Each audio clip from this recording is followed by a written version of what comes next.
Привіт.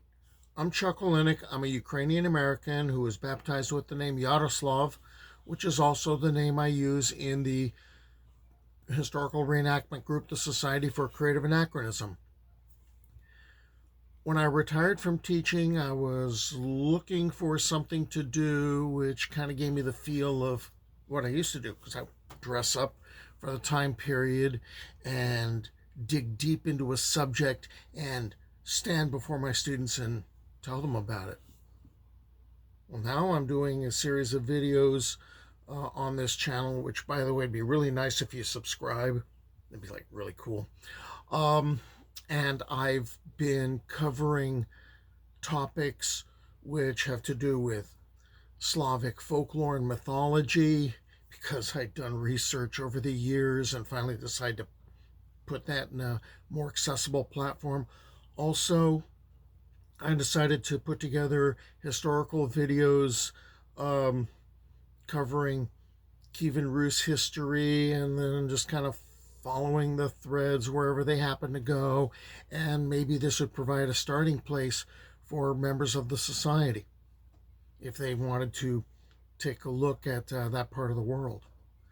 So, one of the things that I've been doing is going through folk tales or byline of the Bogatyri. Bogatyrs, they're heroes. And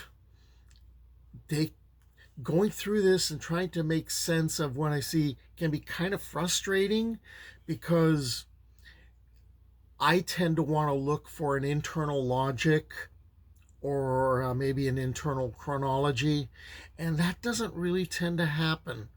For instance, Ilya of Murometz, whom I'm going to be telling a series of tales about, there are times he is a young man, and then in the next sentence or the next breath, they refer to him as the old Cossack. And so when you try to make sense of these things, you know what? Sometimes it's not about logic, it's about feeling. So what I'm going to do right now is I'm going to tell you the tale of Ilya Murometz and the adventure of the three roads. Who would tell us of the things of old, and of the things that have been, of that Ilya of Murom, of Ilya Murometz, the son of Ivan. The old man rode over the open plain. From youth to old age he had ridden, and he had marveled at himself. "Oh, age, old age," he cried. "O deep old age of 300 years, thou hast overtaken the Cossack in the open plain. Thou hast caught me like a black raven. Thou hast alighted upon my turbulent head. And youth, thou youth, my early youth, thou hast flown away, youth, over the plain like the falcon deer." In the open plain, the light snows gleamed not white, little clouds darkled not, and the blades of the steppe grass waved not. But over the open plain still rode the old Cossack of the dawn, on his heroic steed, Cloudfall. The horse under him was fiery as a wild beast, and Ilya was like a falcon bright. "No ferriage," asked the Cossack, for Cloudfall leaped lake and river and floating swamp. As he rode, he came to a place where three ways met, and there stood a burning white stone, Alatir, whereon was written, "Whoso rideth to the right shall gain great wealth, whoso goeth to the left a wife, he that fareth straight on his death." The old Cossack halted, marveled, and shook his gray head in thought. "Wherefore should I, an old man, crave wealth? I have countless store of gold and treasure. And why should the old man win a wife? There is no joy in an ugly wife, and a fair one is taken for the envy of other men. A young wife is coveted of others. An old wife would lie on the oven and eat. She would sit by the oven and order the old husband about. Nay, but I will ride that way where I may win death." Then the good youth, the old Cossack, rode on. Hardly had he passed Karela the accursed. Not yet had he attained India the rich, that he entered a gloomy forest. There stood a band of 40,000 robbers, and they coveted Ilya's good steed Cloudfall. In all our lives, said they, we have never beheld such a horse. Halt then, good youth, halt then, Russian hero, and they would have robbed him. But Ilya began to taunt them of the value of his other gear, of his Circassian saddle, of the cross around his neck. The robbers jeered as they answered, Thou art old and garrulous, Cossack.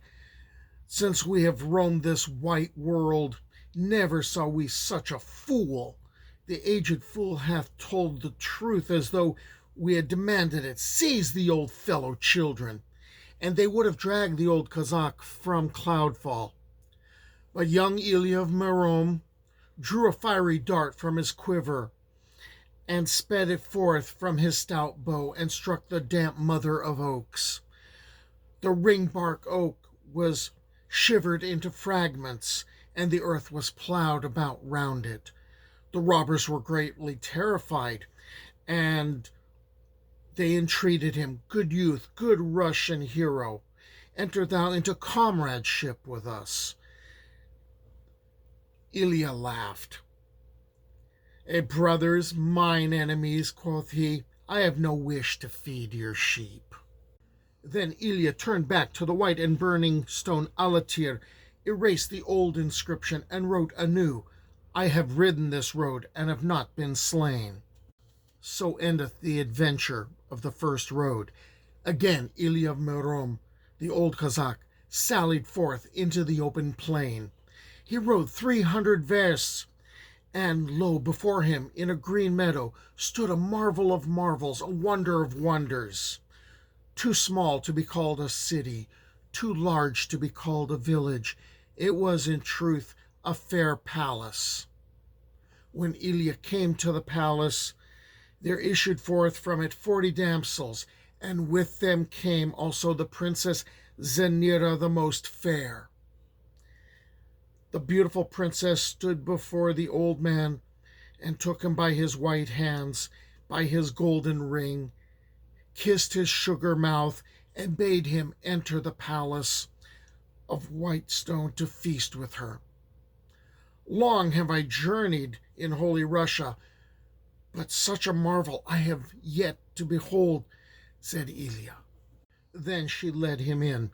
The good youth crossed himself as prescribed, made salutation as enjoined, to all sides, and lowest of all to the fair princess, who placed him at the table of white oak, and fetched him sugar viands and sweet mead.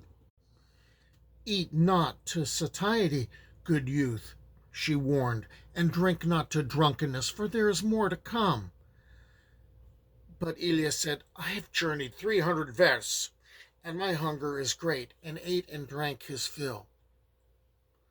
Then Zenira the fair led him to a rich warm chamber, to a bed of yew wood and ivory, with soft cushions of down.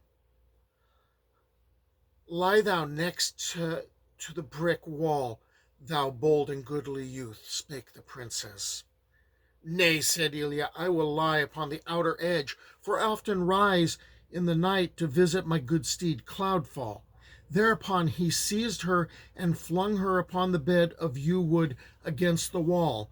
Now the bed of yew was false, it turned, and the fair princess was hurled down into her dungeons, 40 fathoms deep. Then the good old youth went forth into the spacious courtyard, and spoke to the nurses, women, and faithful servitors. Give me the golden keys which undo the dungeon doors. Show me the way to those deep vaults. And they showed him, and he found the way choked with yellow sand and barred with vast logs of wood. But Ilya of Murom had no need of the golden keys. He was Ilya of Murom, Ilya Murometz, in whose body flowed the strength of Svyatogor. He tore the locks asunder with his hands, forced the doors back with his heels until they flew from their frames. Then from the dungeons 40 Tsars and Tsareviches, 40 kings and princes, their heirs, together with his old comrades Dobrina Nikitich and Alyosha Popovich, and many more, an innumerable host, sprang to their nimble feet and came forth. All bowed before the old Cossack and thanked him for showing them once more the white world. Go hence, ye Tsars, to your empires, said Ilya, ye kings, to your kingdoms, to your wives and children, and pray God for the old Cossack, for Ilya of Murom. But then the fair princess, Zanita, came forth.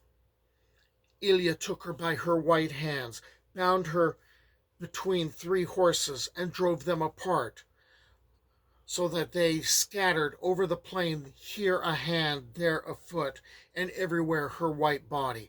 All her estates and treasure he divided amongst those bold and goodly youths, the strong and mighty heroes, and her palace he gave over to the flames.